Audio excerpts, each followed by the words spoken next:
4 erreurs à ne pas faire en début de relation, partie 2. Vous voulez être traité comme une reine, soyez royale. Est-ce que vous me voyez, moi, devoir me battre pour un homme? Il va falloir vous mériter pour obtenir de l'attention de votre part. C'est l'économie de l'attention. On est dans l'économie de l'attention là. Tu vas suer. C'est the law of nature. Vous ne pouvez pas lutter contre ça.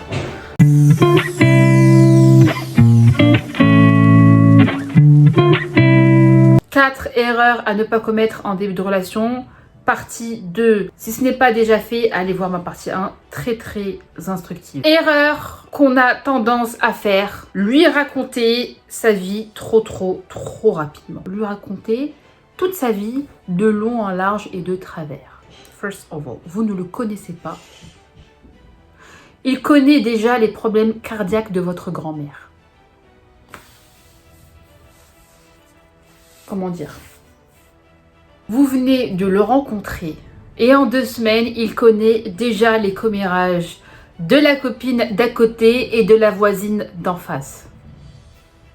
Vous n'avez plus aucun mystère. Vous vous êtes rendu accessible à un homme qui ne vous connaît pas. Vous lui divulguez les secrets de votre passé, le contexte de vos anciennes relations. Pourquoi faire? Pourquoi faire? Pourquoi faire? Vous ne le connaissez pas.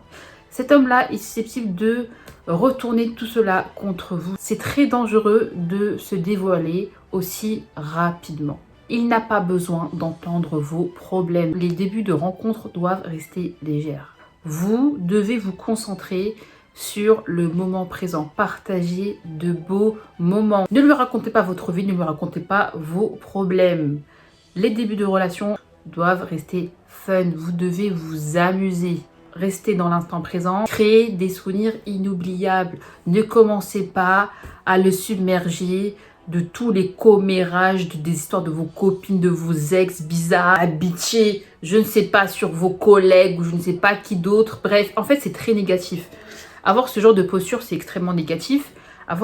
Être trop dans les commérages, raconter toute sa vie, le plonger dans vos problèmes, dans la tristesse, dans la dépression. Vous n'êtes pas dans la séduction, vous le poussez à devenir malgré lui un sauveur. Et très probablement, il prendra la poudre d'escampette. S'investir trop vite. Se comporter comme sa copine alors que vous n'êtes pas en couple. Ça, c'est une erreur fatale. Vous donnez trop vite, trop tôt. Vous donnez trop vite, trop tôt. Vous devenez acquise. Il n'a rien mérité. L'individu n'a rien fait pour vous.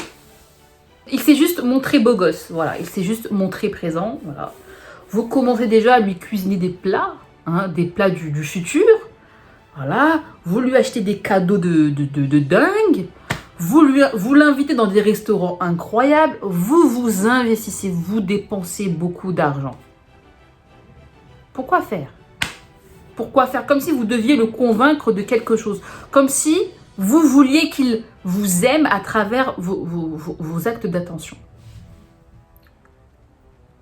Ce n'est pas en donnant que cet individu va tomber amoureux de vous. Non. C'est en le laissant s'investir qu'il s'attachera à vous. On ne lâche pas une affaire dans laquelle on a trop investi, on a investi trop d'énergie, trop d'argent, trop d'émotions, trop de pensées. Ne pensez pas que c'est en donnant excessivement, que c'est en se rendant très disponible, très accessible à un homme que vous allez le séduire. Il va seulement vous prendre pour acquise. Vous êtes du pain béni pour lui. Vous êtes comme dirait coach Amand, vous êtes une donna. Vous donnez comme ça gratuitement. C'est la gratuité. Il vous verra comme une opportunité, comme voilà, une femme qui n'a pas confiance en elle. Une femme qui donne trop vite dès le début est vue et perçue par un homme comme une femme qui n'a pas confiance en elle. Elle donne trop parce qu'elle veut être aimée. Si elle donne trop, c'est parce qu'elle veut être aimée. Elle a tellement peu d'estime pour elle-même qu'elle croit que la seule manière d'être aimée, c'est d'apporter trop de choses, de trop donner dès le début.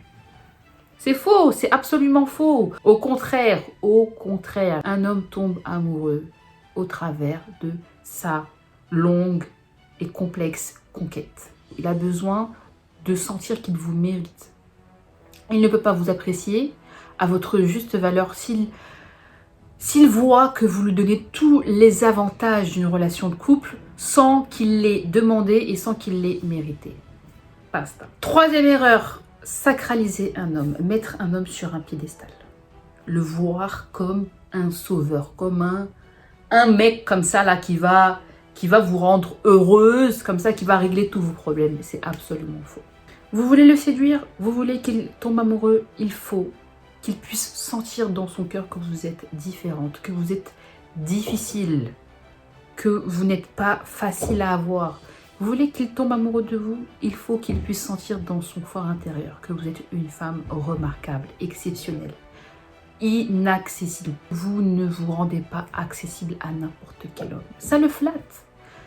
S'il arrive à vous séduire, ça va le valoriser. Il se dira qu'il a réussi à séduire une femme qui ne donne pas l'heure à n'importe qui. Une femme facile à voir est une femme facile à jeter. Une femme facile à avoir, malheureusement, est une femme facile à jeter. Quand vous donnez trop rapidement, quand vous investissez, quand vous parlez trop de vous, vous cassez votre mystère et votre charme. C'est fini, l'individu a fait le tour.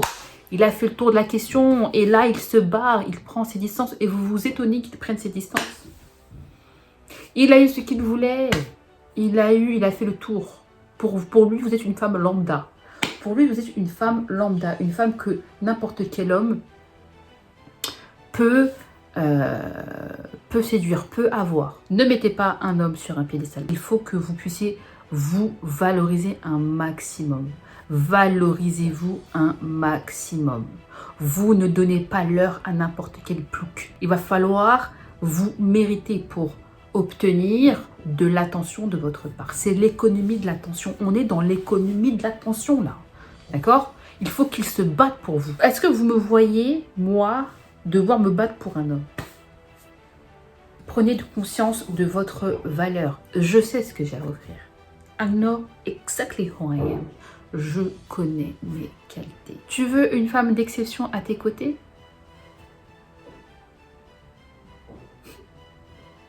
Tu vas suer. Tu vas suer.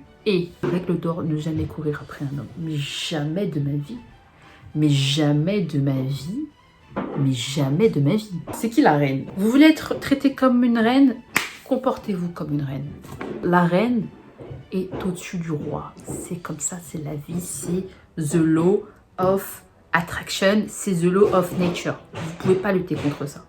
Vous voulez être traitée comme une reine? Soyez royale. Est-ce que j'ai l'air de courir après un homme, moi? Est-ce que ça me va, ça?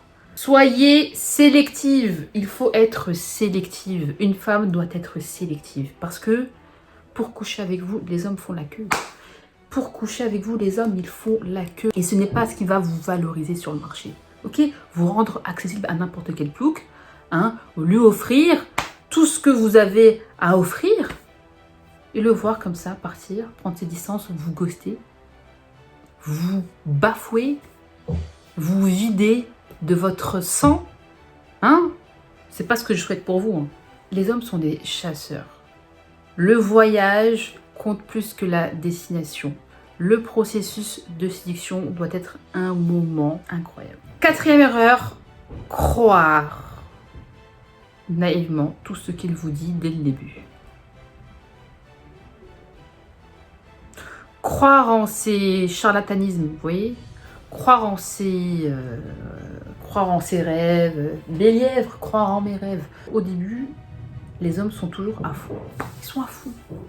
Ils sont émotifs. Ils ne sont plus eux-mêmes. Ils sont mus par, vous voyez, ce challenge là que vous représentez par son désir. Il est matrixé. L'individu est matrixé en fait. L'individu est matrixé. Très rapidement, il peut vous promettre monts et merveilles. Tellement il vous trouve belle, il peut vous promettre très rapidement monts et merveilles. Il va vouloir vous séduire très rapidement. Donc, il va mettre le paquet. Attention, attention, c'est trop facile pour un homme de tout donner au début. Ne croyez pas un homme dès le début. Ne croyez pas ce qu'il vous dit parce qu'il voudra vous séduire. D'accord? Je ne dis pas qu'il mente forcément, mais ne leur donnez pas le bon Dieu sans confession. Vous risquez d'être déçus. Ne commencez pas à vous faire des plans sur la comète parce qu'il vous a dit qu'il souhaitait se mettre en couple avec vous, qu'il vous trouvait exceptionnelle, rayonnante, charmante, trop belle, et nanana, nanani, et blablabla. Et vous le voyez s'intéresser à votre vie. Et là, quand vous commencez à fantasmer sur lui, vous inventez plein de vies. Arrêtez tout ça là. Si vous vous accrochez à ce qu'il dit, vous allez être déçu. Vous allez tomber de très très haut. Très très haut. Et vous allez vous retrouver comme ça. L'individu aura déjà pris, je dirais, la poudre d'escampette depuis X temps. Mais je pensais qu'il m'aimait. Oui, mais ouais, peut-être sur le moment. Ouais. Ok? Ne vous faites pas prendre à votre propre jeu. Ne croyez pas tout ce qu'il dit. Au début, c'est toujours rose. C'est toujours trop beau. C'est trop beau. C'est les rêves bleus. Au début, c'est toujours trop beau, les rêves bleus. Et puis, tout se passe bien, ha ha, ho ho, dans les lieux. Et puis, il vous verra comme ça. Il vous voit comme ça, pas du tout acquise, main, détachée. Il vous courra après. C'est là, en fait. Plus vous êtes détaché, plus ça les excite. Donc, l'individu va développer des trésors d'ingéniosité pour vous séduire. Attention, attention, ne pas croire ce qu'il dit et voir ce qu'il fait. Voir ce qu'il fait toujours. Si tu souhaites reprendre confiance en toi, si tu ne comprends pas pourquoi tu ne tombes que sur des connards, des hommes qui ne te correspondent pas, si tu répètes toujours les mêmes schémas, guérir de ta dépendance affective, sortir d'une relation toxique ou bien te reconstruire après une rupture, n'hésite pas à faire un tour sur mon site internet. Je te propose des accompagnements personnalisés sur le long terme. Voilà. C'était Nesrine Devlove.